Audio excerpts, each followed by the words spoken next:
অনুগ্ৰহ কৰি ভিডিঅ'টি শেষলৈকে চাব, কিয়নো ভিডিঅ'টিত এনে কিছুমান কথা উল্লেখ আছে যিবোৰে আপোনাৰ জীৱন সলনি কৰিবলৈ বাধ্য কৰাব।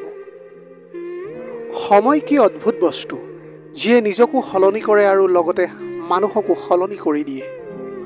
সৰুকালত গৰুৰ ৰচনা পঢ়িছিলোঁ বাবে গৰু চিনি পোৱাত ভুল নহয়। মানুহৰ ৰচনা পঢ়া নাছিলোঁ বাবে আজি মানুহ চিনি পোৱাত ভুল হয় আমাৰ সকলোৰে। জীৱনত কাৰোবাৰ ওপৰত বেছিকৈ নিৰ্ভৰ কৰাটো কেতিয়াও উচিত নহয়, কাৰণ আন্ধাৰত নিজৰ ছাঁটোও যে কাষত নাথাকে।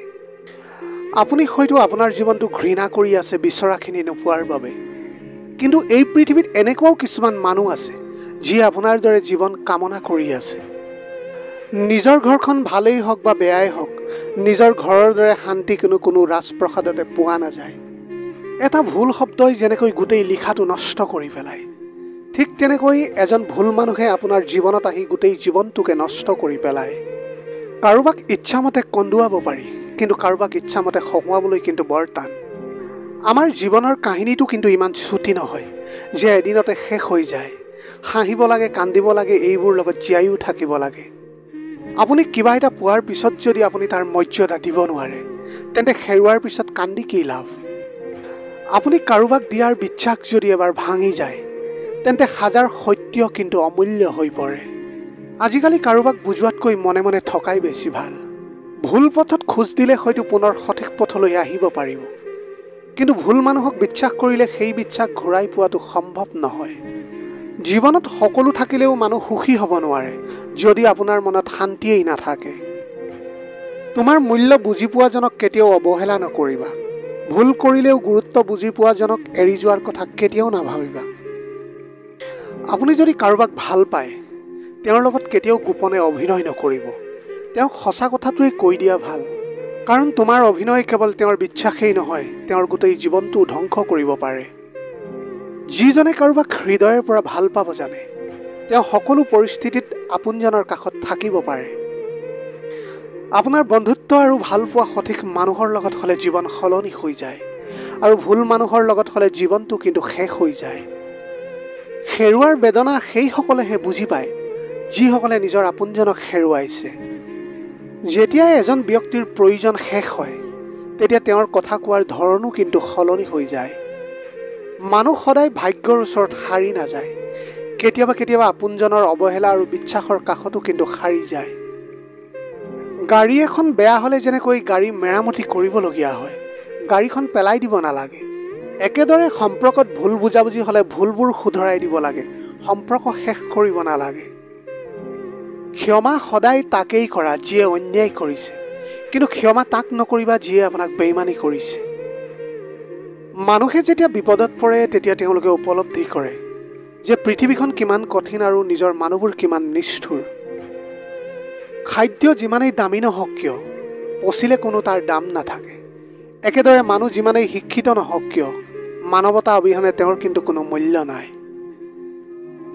জীৱনত সুখী হওক কিন্তু কাকো আঘাত দি নহয়। জীৱনত লাভৱান হওক কিন্তু কাৰোৰে ক্ষতি কৰি নহয়। জীৱনত দুখ কষ্ট পোৱাটো বেছি প্ৰয়োজন। দুখ কষ্টই মানুহক সলনি কৰি দিব পাৰে। যদি আপুনি আনৰ ক্ষতি কৰিব বিচাৰে, তেন্তে আপোনাৰ পতন নিশ্চিত।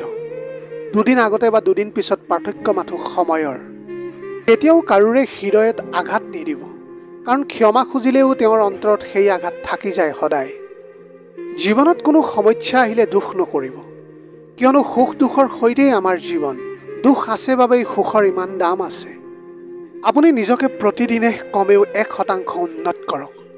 বছৰৰ শেষত চাব আপুনি মুঠ 365% উন্নত হৈছে। পৃথিৱীৰ আটাইতকৈ ডাঙৰ ঔষধেই হ'ল হাঁহি, আৰু আটাইতকৈ ডাঙৰ সম্পদ হ'ল বুদ্ধি, আৰু আটাইতকৈ শক্তিশালী আহিলা হ'ল ধৈৰ্য, আৰু শ্ৰেষ্ঠ সুৰক্ষা হ'ল আপোনাৰ বিশ্বাস। মানুহক ভাল পোৱা উচিত, কিন্তু তাৰ কাপোৰ কানি, টকা পইচা আৰু সৌন্দৰ্যৰ দ্বাৰা নহয়। মনটো কিমান ডাঙৰ তাক লৈহে।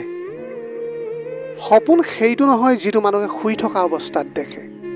সপোন হ'ল সেইটো যিটো পূৰণ কৰাৰ ইচ্ছাই মানুহক শুবলৈ নিদিয়ে। আমাৰ জীৱনটো ইমান সহজ নহয়। বেছিকৈ কথা পাতিলে সকলোৱে পাগল বুলি কয়, কম কথা ক'লে সকলোৱে এটিটিউড থকা বুলি কয়, আৰু কাৰোবাৰ লগত কিবা কামৰ কথা পাতিলে সদায় তেওঁলোকে স্বাৰ্থপৰ বুলি কয়। যদি আপুনি নিজকে অসুখী বুলি ভাবে, তেন্তে পৃথিৱীৰ কোনোৱে আপোনাক সুখী কৰিব নোৱাৰে। কিন্তু হাজাৰ কষ্টৰ মাজতো যদি আপুনি সুখী অনুভৱ কৰে, তেন্তে হাজাৰ চেষ্টা কৰিও পৃথিৱীৰ কোনেও আপোনাক অসুখী কৰি তুলিব নোৱাৰে। কাৰোবাক বিশ্বাস কৰাৰ আগতে 10 বাৰ চিন্তা কৰক, কাৰণ এই যুগত সকলোৱে বিশ্বাসৰ দাম দিব নোৱাৰে। আজি হয়তো আপোনাৰ সময়টো বেয়া, কিন্তু সেই সময় গোটেই জীৱন আপোনাৰ লগত নাথাকে। কিন্তু আজি যিসকলক আপুনি চিনি পালে, তেওঁলোকক গোটেই জীৱন আপোনাৰ কিন্তু মনত থাকি যাব। অতিৰিক্ত আপোন হ'বলৈ যাব, দুখ অবিহনে একোৱেই নাপাব আপুনি। কাৰোবাক জীৱনৰ পৰা আঁতৰাই দিয়াৰ প্ৰথম লক্ষণ হ'ল কথা নপতা। দ্বিতীয় লক্ষণ হ'ল ব্যস্ত আছোঁ, পিছত কথা পাতিম। ইয়াৰ পিছত তেওঁৰ অজুহাতৰ কোনো অন্তই নাথাকে। দেখাত সুন্দৰ মানুহ বহুত পোৱা যায়, কিন্তু যিসকলৰ মন সুন্দৰ তেওঁলোকক কেৱল ভাগ্যৰ পৰাহে পোৱা যায়।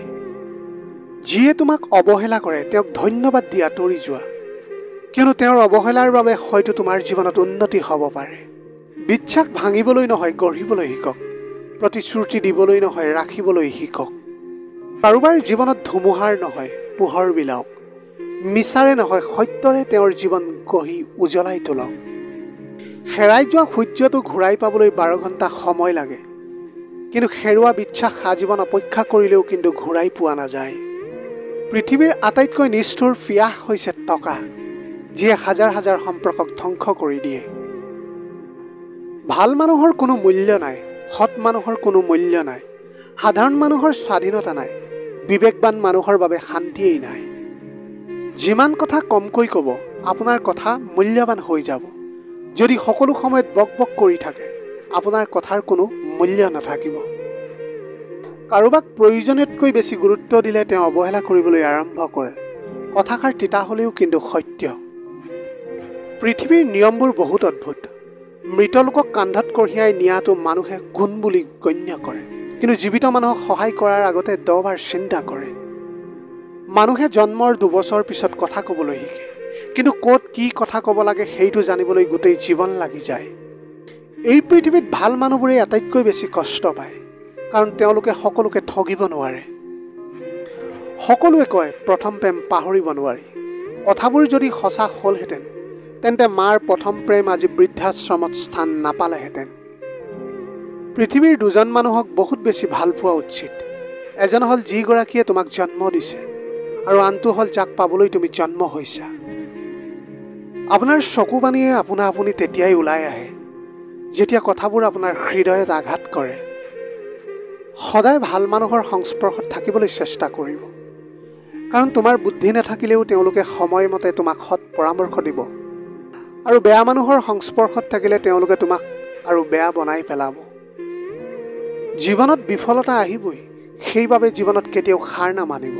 মনত ৰাখিব, প্ৰতিটো অন্ধকাৰ ৰাতিৰ পিছত এটা সুন্দৰ ৰাতিপুৱা নিশ্চয় আহে। আন কাৰোবাৰ বাবে অপেক্ষা নকৰিবা। তুমি যি পাৰা তাকে কৰা, কিন্তু আনৰ ওপৰত কেতিয়াও নিৰ্ভৰ নকৰিবা। শিক্ষাই মানুহক 10 বছৰত যি শিকায়, অভিজ্ঞতাই মানুহক 10 মিনিটত তাতকৈ বেছি শিকাই পেলায়। আপোনাৰ পৰিয়ালক ভাল পাওক, কাৰণ জীৱনৰ আটাইতকৈ বেয়া সময়ত তেওঁলোকেই আপোনাৰ কাষত থাকিব, আৰু আন কোনোৱেই নাথাকিব। এয়াই চিৰ সত্য। কিছুমান মানুহে সকলো কৰিব পাৰে, কেৱল নিজৰ খং চম্ভালিব নোৱাৰে। খঙত মুখত যি আহে তাকে কয়, কিন্তু পিছত নিজেই বেছি কষ্ট পায়। শৰীৰত আঘাত পালে মানুহে যিমান কষ্ট পায়, তাতকৈ বেছি কষ্ট পায় তেওঁ মনত আঘাত পালে। তুমি আনৰ আগত যিমান দুখ প্ৰকাশ কৰিবা, মানুহে সিমানেই মজা পাব, আৰু যিমান আনন্দত থাকিবা, মানুহ সিমানেই হিংসাত জ্বলিব। যদি আপুনি সঁচাকৈ কাৰোবাক ভাল পায়, তেন্তে তেওঁৰ অতীতৰ কথাবোৰ লৈ খুচৰি নাথাকিব। পাৰিলে আপোনাৰ ভাল পোৱা দি তেওঁৰ অতীতৰ কথাবোৰ পাহৰাই পেলাওক। জীৱনত যি বিচাৰে তাকেই পাব। মাথো সৎ হ'বলৈ চেষ্টা কৰক, আৰু কাৰোৰে ক্ষতি নকৰাকৈ জীৱনত আগবাঢ়ি যাওক। নিৰ্দিষ্ট এটা সময় আহিব বুলি ভাবি বহি নাথাকিব।